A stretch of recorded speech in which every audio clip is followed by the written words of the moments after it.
All right, and welcome to this edition of the Native News Update on this midterm election day, November 2nd. I'm your host for today's program, Paul DeMain. And some of the stories read here can also be found at our website at IndianCountryNews.com. And here are the news stories for the day and interviews from around Indian country on this election day. Not everyone is old enough to remember the roar of the once great Celilo Falls on the Columbia River, a dozen miles east of the Dallas Dam. Water once crashed over jagged basalt walls that formed the falls and created one of the greatest fisheries and trading hubs in the Pacific Northwest. But that was before the falls slipped beneath the water after the dam was constructed in 1957. For the past 8 years, tribal leaders seeking to preserve memories of the falls and the people who flourished in its shadows have been working with world-renowned architect and artist Maya Lin, creator of the Vietnam Veterans Memorial in Washington, D.C., to erect a memorial. Tribal elders have shared their oral history, culture, and traditions with Lin to help her design a 300-foot-long walkway like a fishing scaffold that will jut over the massive and now tamed river. It's just one of several major art pieces she's designed in what is known as the Confluence Project, a series of memorials planned for or already installed at the request of tribal elders along the Columbia River. The memorials hopefully will explain the loss those indigenous people suffered when the river was choked with dams to provide cheap electricity. And yesterday we talked with Mark Trahant briefly about peeking in on this year's midterm elections, and today we touch base with APR, Alaskan Public Radio News Director Lori Townsend, on her last-minute observations of the Alaska races, where the Alaska Native vote may make all the difference. Lori Townsend, there are people who are predicting that the Native vote is going to be instrumental in several races: Arizona, Montana, and Alaska for sure. This is the last time we have a chance to talk before the election vote is cast. What are your predictions? What do you see? What trends? What's your gut reaction about things? Well, hi, Paul. I can see that you're excited about Election Day, and that's good, as all Americans should be out there voting and making sure that their voices are heard. That's good stuff.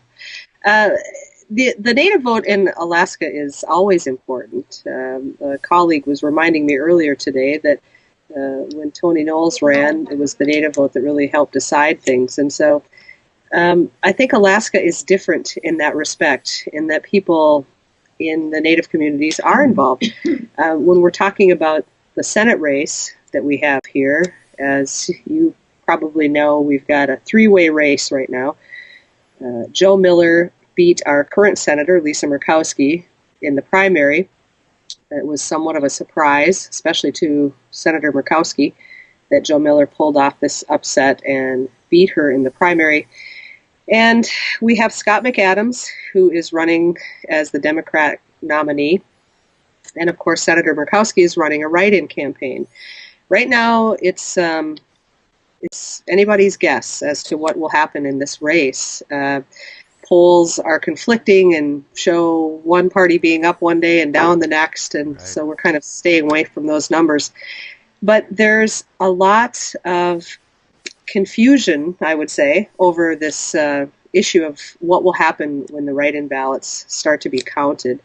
We were just in a meeting earlier discussing the fact that it has to be, the write-in count has to be within a 0.5% of the other lead vote getter for them to start counting them?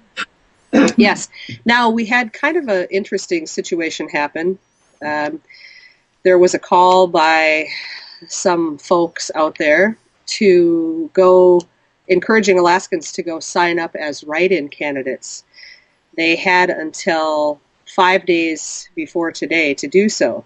And a local radio DJ encouraged Alaskans to do that, to confuse voters, which makes me very angry, because I believe people should be able to vote for who they want to, and no one should confuse that issue.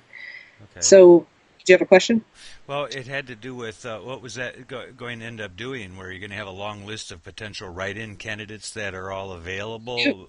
My Yes. understanding, because there was a court ruling that said it allowed some polling assistance because of Markowski's name. The question was, were people going to have to spell her name exactly right and that kind of a thing? Is Well, this is this that's the big issue. is this going to be another Franken race where 9 months you're counting Chads and all those things? I mean, Zombie election where it just never stops, it never goes away. It's the zombie race. it was Uh, 9 months for the last Senate race in Minnesota before they got done with all the back and forth on that race.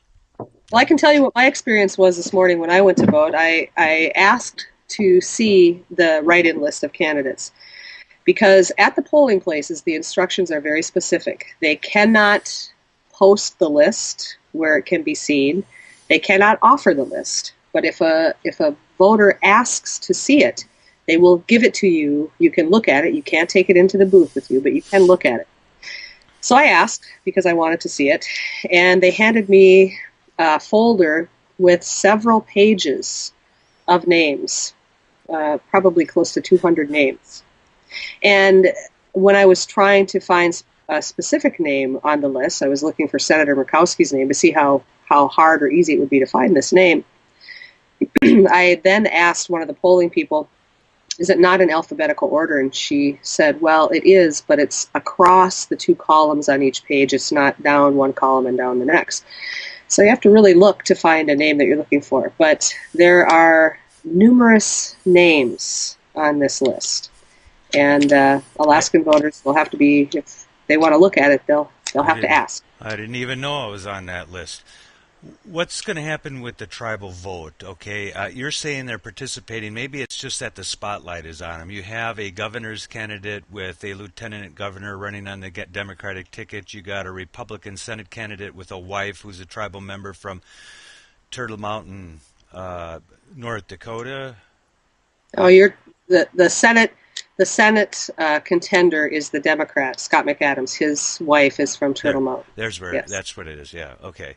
So you've got a lot of reason for Native people to be proud of being involved in the election process and stuff. Do you think it's going to come down to those village votes and so forth, and whether they go to the Democratic candidate or to Murkowski?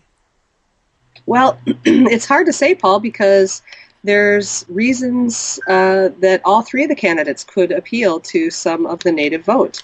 Lisa Murkowski, especially in Southeast Alaska, Lisa Murkowski has been pushing this See Alaska Lands legislation, although Scott McAdams has said that he would support that also. But there's a lot of the religious ideology in many of the Native communities, and those folks might find Joe Miller more appealing because he is staunchly pro-life, and that could be a factor as well. So at this point in time, it's really difficult to say what kind of impact and which direction the Native vote will go. It's going to be tough for people when they get in the ballot booth and have to make these decisions. You might call that the fundamental one-issue voters that are coming in and saying, "I like that guy because of this one issue, and he's a hellraiser, so I'm going to vote for him." Absolutely, absolutely. We've identified one or two other Tea Party members here on the Lakota Reservation as well that are going to go with that wagon wherever it goes. Lori, can we touch base with you tomorrow or tonight and get a report in there? Is there going to be a Can. good is there going to be a good turnout? They're saying typically 45 to 50% is the vote. The turnout going to be larger in this county here. We've got a lot of turnout here in northern Wisconsin today.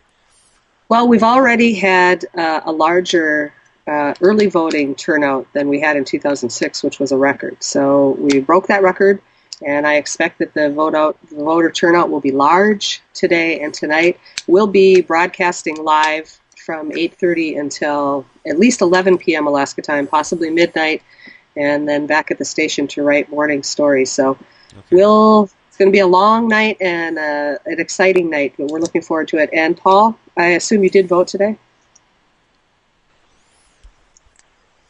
I did. Good talking to you, Lori. Good Catch up to you talking to again you. soon. And Right, stay bye. tuned tonight and tomorrow as the Native News Update brings you the latest in elections result from Arizona with Patty Talahungva, the Navajo Nation president's race with Navajo Times reporter Marley Shabala, election updates with Mark Trehunt and Lori Townsend from Alaska, where we may be asleep tonight when they get to count their ballots, but we will have the results by tomorrow's newscast. All that and more right here on the Native News Update. Thanks for joining with us.